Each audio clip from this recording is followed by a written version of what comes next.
सलमान खुर्शीद के घर पर हमला को क्या कहेंगे आप? मतलब कि सियासी हमला कहेंगे या पूरा षड्यंत्र है ये? षड्यंत्र है, एकदम से पूरा कॉन्स्पिरेसी है ये। सलमान खुर्शीद सिर्फ एक निशाना है, इसको मैसेज जो है आवाम को, जनता तक ये पहुंचाने की कोशिश की जाए। हाँ, कोई भी बोलेगा तो उसको मैं छोड़ूंगा नहीं, लेकिन ये जो है ये भूल है, ये भूल है। ऐसा कुछ नहीं होने वाला है।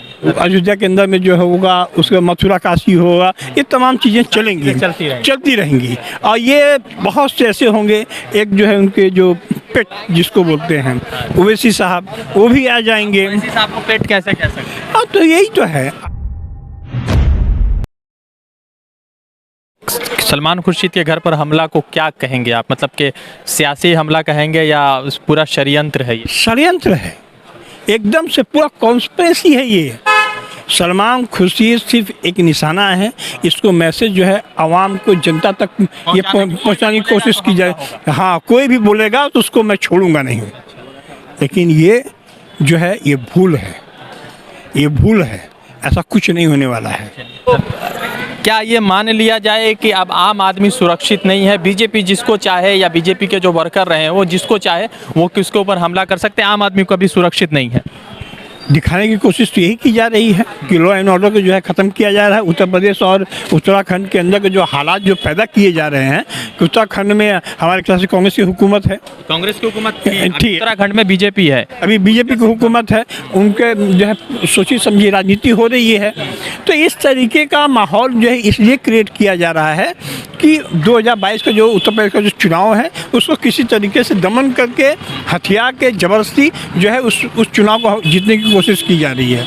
लेकिन जो एक के बाद एक जो है मीडिया का जो सर्वे रिपोर्ट आ रहा है, उनका सीट जो है 100 से 150 की, मगर ये तीन अलग अलग नहीं आ रहा है। तीन अलग अलग पार्टी, सपा, बसपा, कांग्रेस, ये सभी अलग अलग पार्टी लड़ेंगे इलेक्शन। तो कहीं ना कहीं तो भाजपा को तो एक, क्योंकि उसका एक वो फिक्स वोट शेयर है और इन सभी पार्टी का जो सेकुलर है तो वोट शेयर इनका थोड़ा फ्लैक्सीबल होता रहता है। तो सरकार बनाना तो बहुत दिक्कत हो जाएगा ना कि अकेले आप कैसे, क्योंकि तीनों अलग अलग बड़ी पार्टियां हैं। नहीं, हम लोग देखिए ये सब पुराने ज़माने की बातें थी। आज पश्चिम बंगाल में हम कांग्रेस एक साथ में थे, बीजेपी अलग थी, टीएमसी अलग थी। आवाम ने अपना एक फैसला दिया ना। हाँ, से आप खुश थे कि नाराज थे? यकीनन जो है बीजेपी को रोकने के लिए आवाम ने टीएमसी को लाया है। टीएमसी में भी चोर भरे पड़े हैं, लेकिन फिर भी आवाम का फैसला हुआ। हम लोगों ने उसको सर्वमत किया, हम लोग उसको मान रहे हैं। हाँ, नहीं, हाँ, एकदम। अब देखिए सेटिंग चल ही रहा है। आवाम को कुछ चीज़ समझने में थोड़ा वक्त लगता है, बस यही है। आवाम को समझ, हाँ, आप लोग डरे? नहीं, अरे हम लोग डरेंगे तो हम लोग वामपंथी हैं भाई। हम लोगों का पार्टी, हम लोगों का कैडर, हमारा कॉमरेड, हमारी ये जो है प्रगतिशील और जो है आंदोलनकारी होती है। डर का कोई जगह नहीं है यहाँ पे। आप भी तो देख रहे हैं, हम लोग देखिए, आज हम जगह एसटी में खड़े हैं ना। हाँ, यहाँ पे 99% मुस्लिम है। और या 1% या 2% इस अंचल में जो है गैर मुस्लिम है या हिंदू है। तो यहाँ पे तो डर नहीं है, यहाँ का माहौल तो शांत है। जिंदगी का जो है पूरा दिन का जो है आधा दिन तो हमारा यहीं बीतता है। यहीं पे लोगों से में व्यवहार है, अली भाई है, नियाज भाई है, सभी से बातचीत होते रहता है। लेकिन बीजेपी के आने से भाई ये हालात नहीं रहते। ये आवाम का फैसला जो हुआ, हाँ, उसमें जो है ये इसको बचाए रखने के लिए ज़रूरत है। बिरसा मुंडा का आज बर्थ एनिवर्सरी है। भाजपा के लोग जो है उनको भगवान बिरसा मुंडा कहते हैं, मगर दूसरी तरफ जो बिरसा मुंडा के परिजन हैं, जो उनके परपोतियाँ हैं या परनातनियाँ हैं, वो सभी लोग सब्जी बेच रहे हैं। तो मतलब कि क्रांतिकारी के घर का आप सजावट कर रहे हैं, मगर घर क्रांतिकारी के जो परिजन हैं वो सब्जियाँ बेच रहे हैं। तो बीजेपी का ये डुअल पॉलिसी क्या कहता है? तो ये डुअल पॉलिसी तो पद्मश्री का पुरस्कार जो है कंगना रनौत को मिलता है। हाँ, अब बिरसा मुंडा को जो है एक उनको जो है इज्जत सम्मान जो है फुल उनके फ़ोटो पे हाथ चढ़ाया जा रहा है। ये नहीं कि उनके परिवार को एक नौकरी जो है, उनके परिवार को बुला के जो उनको सम्मानित किया जाए। ये काम बीजेपी नहीं करेगी, लेकिन फैलाने के लिए, बताने के लिए, गुमराह करने के लिए दुनिया भर का कार्यक्रम उन लोगों के पास है। आवाम समझ चुकी है, जनता जान चुकी है। आने वाले दिन में सलमान खुर्शीद के ऊपर जो हमला हुआ है, इसको हम अपने व्यक्तिगत राय के अनुसार हम इसका कंडेम करते हैं। और जो किए हैं, भले ही वहाँ पे बीजेपी की गवर्नमेंट हो, हाँ, लेकिन केंद्र में केंद्र में जो है नरेंद्र मोदी बीजेपी की सरकार है। हाँ, और जो है होम मिनिस्टर जो है अमित शाह हैं। अगर इनको जल्द से जल्द अगर गिरफ्तार नहीं किया जाता है, हाँ, तो ये यकीनन जो है आने वाले दिन में इसका रिएक्शन और ज़्यादा होगा। गिरफ्तारी होगा? अभी अल्ताफ के साथ काशगंज में हुआ, कोई गिरफ्तारी नहीं हुई, तो क्या की गिरफ्तारी होगी? तो बात बोल रहे हैं ना, ये हम लोगों को एकजुट होना होगा। लॉ एंड ऑर्डर जो है ना किसी को फ़ायदा नहीं पहुंचाता है।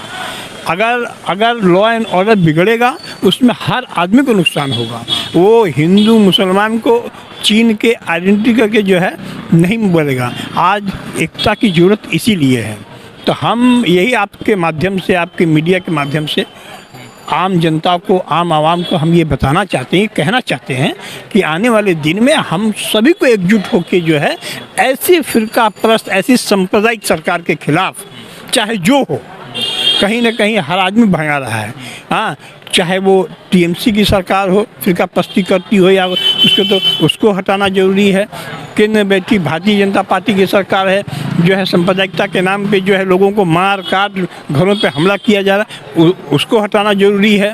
तो जब तक आवाम जो है एक नहीं होगा, महंगाई, बेरोजगारी आज जो इस चरम सीमा पे बना हुआ है, आज ये मुद्दा न बन जाए बोल के ये विधानसभा के इलेक्शन में इस तरह की घटना घटती है, मतलब क्या आदमी का मन डाइवर्ट हो जाए। हाँ, इनका जो है माथों को घुमाया जाता है कि महंगाई, बेरोजगारी, हाँ, ये तमाम चीज़ें जो है आज जो है लोगों के पीछे में, क्योंकि तो हिंदू मुसलमान देकर तो महंगाई बेरोजगारी नहीं आता है ना, ये तो हालात पे होता है। सरकार की कमी, सरकार की भूल, सरकार की नाकामी, हाँ, प्राइवेटाइजेशन करने का जो सलीका है, अडानी, अंबानी, टाटा, डालमिया, इंडाल्को, इन तमाम लोगों को जो फ़ायदा पहुंचाने की जो मुहिम चल रही है, उनसे पैसा लेकर जो इलेक्शन लड़ने की कोशिश करी जा रही है, MP MLA खरीदा जा रहा है, PM फंड में जो है कितने रुपए आ रहे हैं, उनको डोनेशन कर दिया, ये तमाम चीज़ों करने के लिए एक जो है इस तरीके की घटना घटाई जाती है कि यहाँ से माथा हट के जो है हिंदुत्व के ऊपर, इस्लाम के ऊपर जो है ISI कोई इसके ऊपर चला जाए।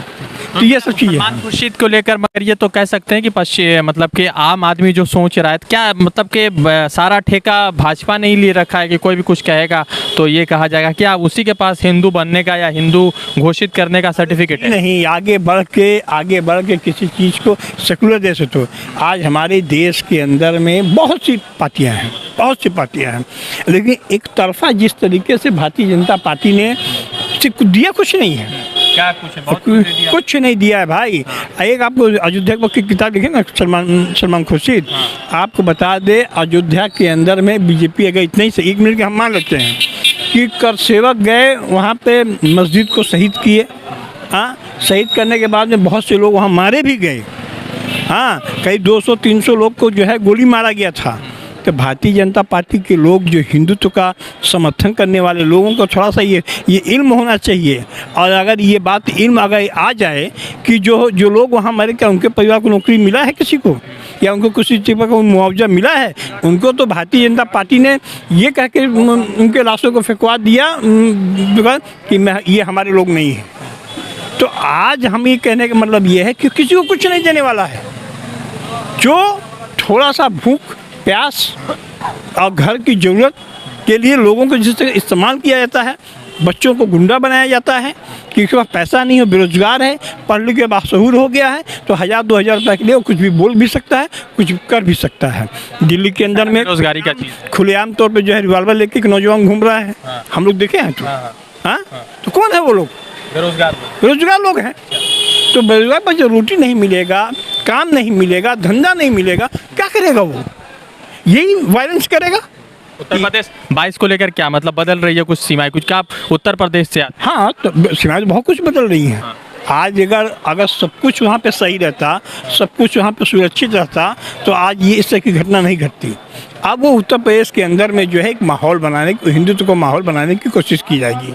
अब देखिएगा अयोध्या के अंदर में थोड़ा सा प्रक्रिया आएगी, हाँ, अयोध्या के अंदर में जो होगा उसके मथुरा काशी होगा, ये तमाम चीज़ें चलती रहेंगी। और ये बहुत से ऐसे होंगे, एक जो है उनके जो पेट जिसको बोलते हैं ओवैसी साहब, वो भी आ जाएंगे। ओवैसी साहब को पेट कैसे कह सकते हैं? हाँ, तो यही तो है। अगर आप ओवैसी साहब को ये सोचना चाहिए, ये समझना चाहिए, अगर हम देश के हित में काम कर रहे हैं तो यकीनन जो है बीजेपी को आपको हटाना होगा। तो गठबंधन इधर है ना, गठबंधन करने के लिए तो बोलते हैं कोई पार्टी गठबंधन नहीं करे तो उनका क्या दोष हो सकता है? क्यों करेगा भैया आपसे गठबंधन? तो क्या उनको अधिकार नहीं है लड़ने का? नहीं, लड़ने का अधिकार पूरा है, इसमें कोई दो राय नहीं है। लेकिन जहाँ पे आपका जमीन है पहले वहाँ तो मजबूत करिए। एक हैदराबाद के अंदर, मध्य प्रदेश के अंदर में, तेलंगाना के अंदर में आपके लोग जानते हैं, समझते हैं, वहाँ तो सरकार बनाइए, वहाँ पे से अभी रिजल्ट अच्छा दीजिए। वो अच्छा नहीं हुआ, पूरा हिंदुस्तान आप घूमने लगे। इससे समझ में आता है, आपकी नीयत को समझता है आदमी। बिहार के अंदर में ओवैसी साहब अगर नहीं आए होते तो बीजेपी और नीतीश कुमार डिफीट खाते, यही वामपंथी और आरजेडी की गवर्नमेंट होती। इस बात तो इनकार कर सकते हैं आप, ओवैसी की वजह से हुआ है। ये तो आप एनालिसिस एकदम है। आप सीट शेयरिंग देख लीजिए, वोट परसेंटेज देख लीजिए, वहाँ पे जो है करीबन 150 सीट जो है करीब 5,000 3,000 वोट से हार जीत का सामना हुआ है। 30 से 35 MLA को जो है जबरदस्ती बीजेपी जीत चुकी है, जबरदस्ती हराई है। अरे वहाँ पे तो बीजेपी और नीतीश कुमार मिलकर 100 सीट नहीं ला पाते। ये तमाम चीज़ें हैं, तो ये हम बोलेंगे कि उत्तर प्रदेश के अंदर में एक गेम प्लान चल रहा है। कौन कर रहा है गेम प्लान? ये बीजेपी के लोग ओवैसी को, यस, करे ना करे, लेकिन ओवैसी साहब का कहीं ना कहीं उनको क्या समझ में नहीं आता है कि अगर वो कंटेस्ट करेंगे, माइनॉरिटी वोट, मुसलमान का वोट अगर वो अपने तरफ अट्रैक्ट करेंगे तो कुछ वोट जो है उधर से तो मुसलमान जो है विपक्ष में बैठा है ना बीजेपी के, हाँ, तो उसको तोड़ने की रणनीति क्या होगी? अरे मुसलमान जो है मायावती को भी वोट देगा, मुसलमान जो है समाजवादी पार्टी को वोट देगा, किसी को कम किसी को ज़्यादा, कुछ कांग्रेस को भी जाएगा। लेकिन जब आप सोचिए कि लेकिन चाहे वो अखिलेश हो, चाहे वो मायावती हो, चाहे वो कांग्रेस हो, हाँ, अखिलेश हो, हर आदमी जो है शांति से, इज्जत से रहने की बात करता है। हाँ, कांग्रेस जो है चाहे हिंदू हो मुसलमान हो, एजेंडा एक होता है, एजेंडा एक होता है। किसी को धर्म के बचाने के लिए, मारने के लिए जो एजेंडा जो चल रहा है, ये सिर्फ जो है यहाँ गाहे बगाहे कभी ओवैसी साहब इसको लेके आते हैं और भारतीय जनता पार्टी लेके आती है, तब वो मामला हो जाता है हिंदू मुसलमान का। जब विपक्ष जो है जब जो सवाल उठाएगी वही ना सत्ता पक्ष जवाब देगा। जब वहाँ पे मामला जब सांप्रदायिकता किया जाएगी, फिरकापरस्ती किया जाएगी, तो ये रोटी, कपड़ा, मकान, बिजली, पानी, सड़क, शिक्षा, सुरक्षा, रोजगार, ये सब कहाँ जाएगा? समारोह ध्वस्त हो जाएगा। तो लगातार जिस तरह से सलमान खुर्शीद के घर पर हमला, सलमान खुर्शीद के किताब के ऊपर लगातार जिस तरह से कंट्रोवर्सी चल रही है, अब देखना यह है कि इस कंट्रोवर्सी से कांग्रेस किस तरह से पल्ला झाड़ती, क्योंकि हिंदुत्व को कहीं ना कहीं IS से जोड़ा गया है। तो इसको लेकर कई सारे हिंदू संगठन जो है बहुत नाराज़ चल रही है और सलमान खुर्शीद के घर पर जो है हमला करके घर को तोड़ दिया गया। रज़ा अंसारी की रिपोर्ट। जुड़ते हैं दूसरे अपडेट के साथ। धन्यवाद।